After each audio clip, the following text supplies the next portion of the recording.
जिनेंद्र।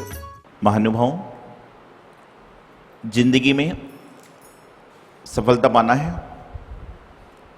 तो आपको कुछ शब्दों से बचना पड़ेगा।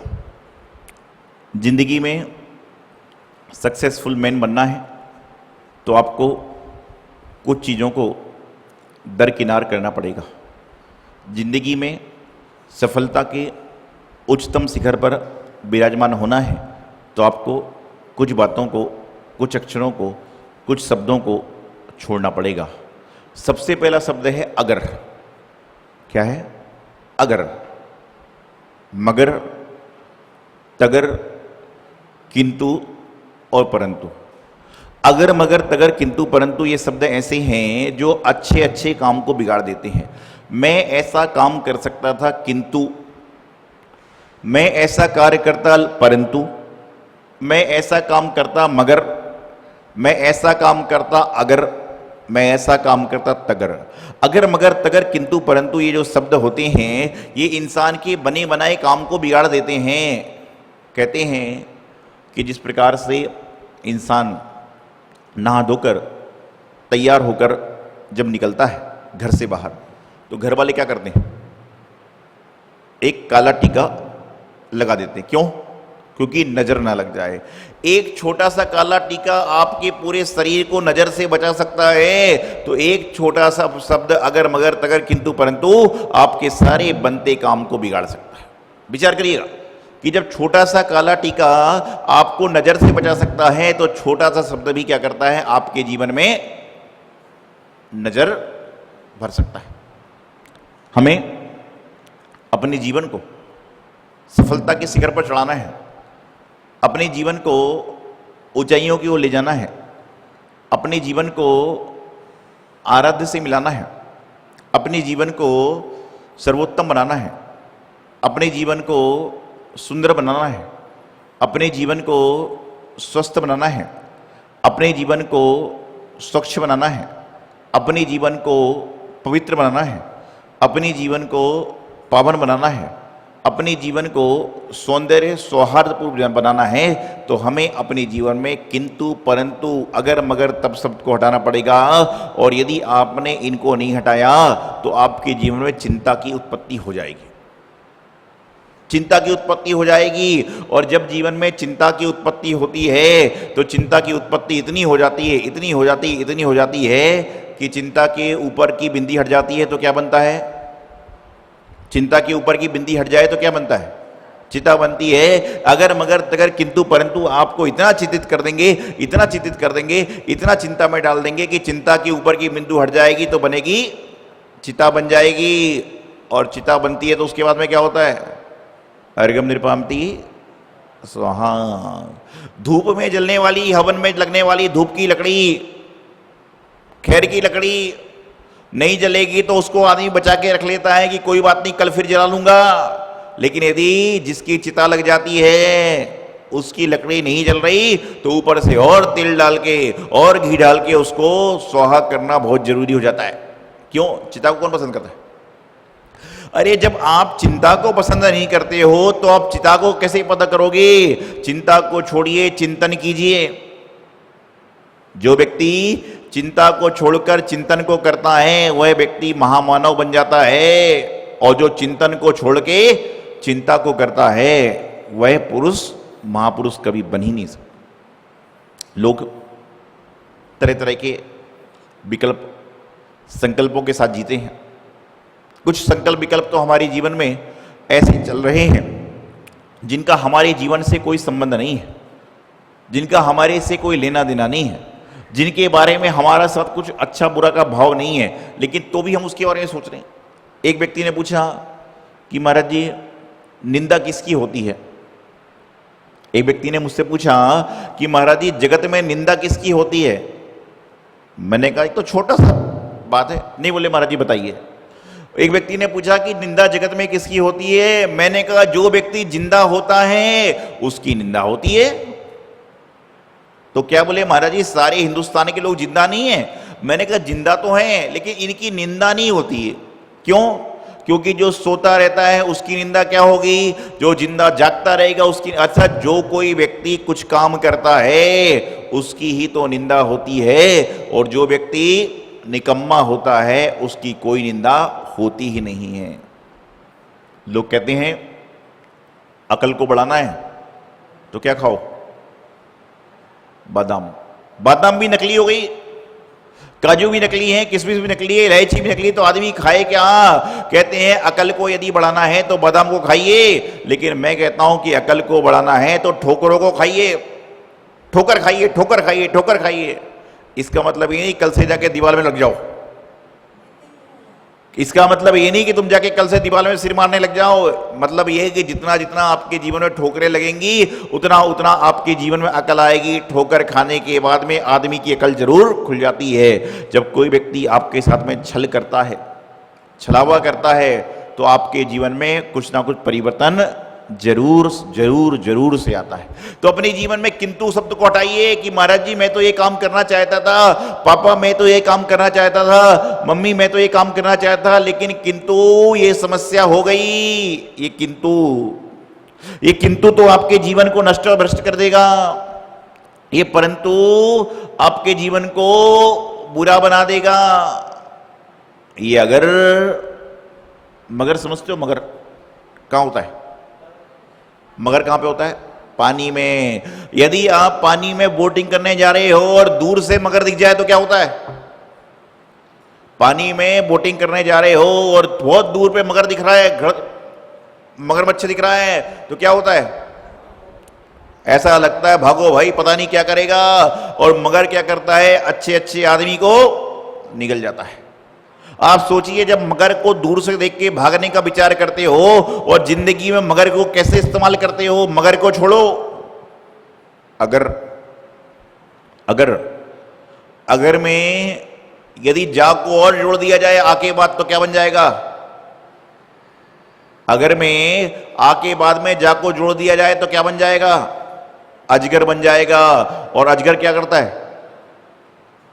अजगर कहते हैं कि आदमी को लिपटाने के बाद में उसको भी समाप्त कर देता है। जिस तरह से मगर से मगरमच्छ आदमी को पूरा निगल सकता है, अगर से अजगर पूरा इंसान को समाप्त कर देता है, उसी तरह से हमारे जीवन की चिंताएं, हमारे जीवन की परेशानियां, हमारे जीवन की समस्याएं हमारे जीवन के साथ में चल रही हैं।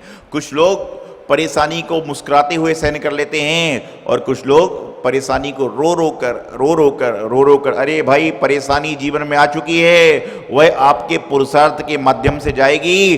कुछ लोग हंसकर सहन करते हैं और कुछ लोग रोकर सहन करते हैं। जो लोग परेशानी को हंसकर सहन करते हैं वही महापुरुष, संत पुरुष, भगवान हुआ करते हैं। और जो रो कर सहन करते हैं, रो कर सहन करते हैं, वह जीवन में पुरुष महापुरुष नहीं बल्कि अधम होते हैं। तो अपने जीवन में आपको अपने कार्य को संपादित करना है, अपनी क्रिया को संपादित करना है, अपने भाव को बढ़ाना है। तो जीवन में से आप क्या करें? परेशानी आना कोई बड़ी बात नहीं है, लेकिन परेशानी का निकलना ये बहुत बड़ी बात है। बीमारी शरीर में आना बहुत बड़ी बात नहीं है, लेकिन बीमारी शरीर से निकलना ये बहुत बड़ी बात है। लोभ आना कोई बड़ी बात नहीं है, लेकिन लोभ जाना बहुत बड़ी बात है। एक व्यक्ति आया, उसके साथ में 4-5 साल का बच्चा था, 6-7 साल का होगा। मैंने कहा कि भाई कल आप अभिषेक करने आना। मैंने बच्चे से पूछा तुम्हारी उम्र कितनी है? बोले 5-6 साल की। मैंने कहा आप तो अभिषेक नहीं कर सकते हो, दर्शन करने आ जाना। बोले महाराज जी मुझसे मत पूछो यार। वो सीधा कहता है महाराज जी मुझसे कुछ मत कहो यार, मैं बहुत टेंशन में चल रहा हूं। अरे मैंने कहा ये बच्चा 5-6 साल का बच्चा कह रहा है कि महाराज जी मुझसे मत कुछ पूछो। वो जैसा घर में बोलता है पापा मम्मी को बोला, बोले मुझसे मत पूछो यार, मैं बहुत बड़ा टेंशन में चल रहा हूं।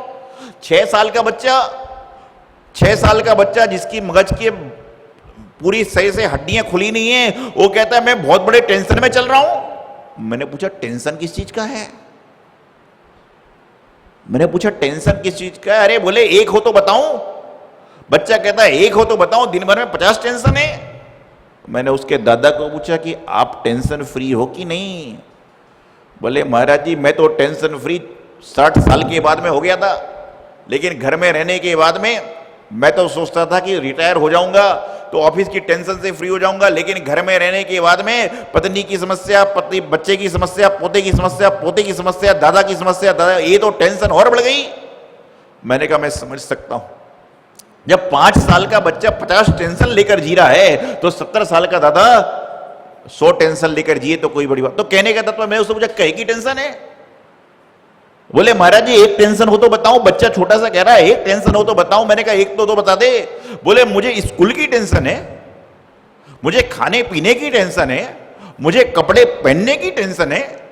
मैंने कहा 6 साल का बच्चा क्या क्या बोल रहा है? मैंने पूछा तुझे कपड़े की टेंशन क्यों है?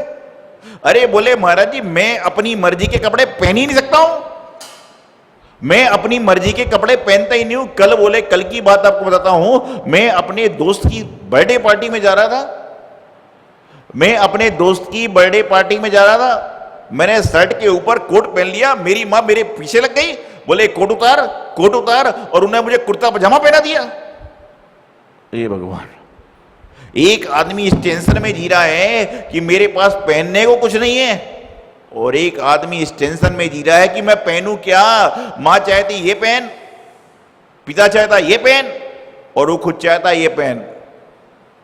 ये हो रहा है।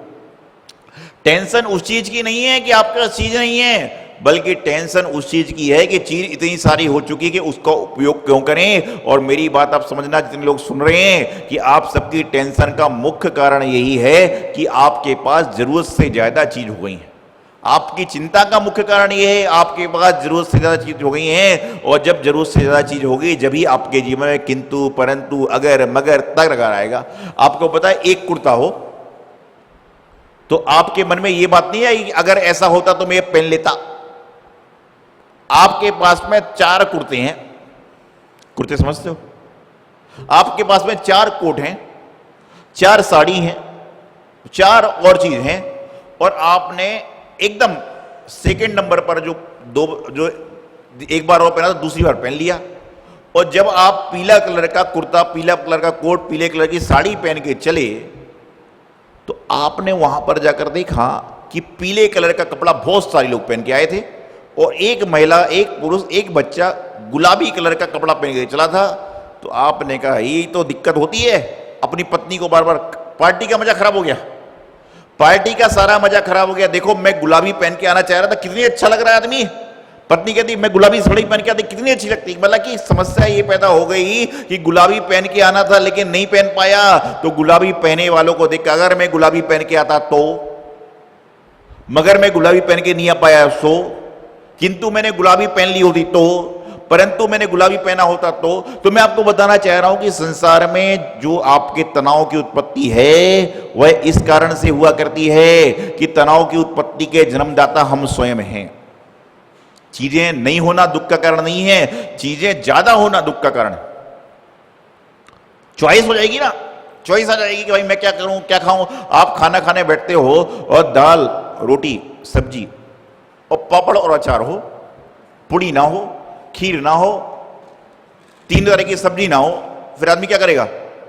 एक दिन गुस्से में खाएगा, दूसरे दिन गुस्से में खाएगा, तीसरे दिन गुस्सा खत्म करने के लिए खाएगा।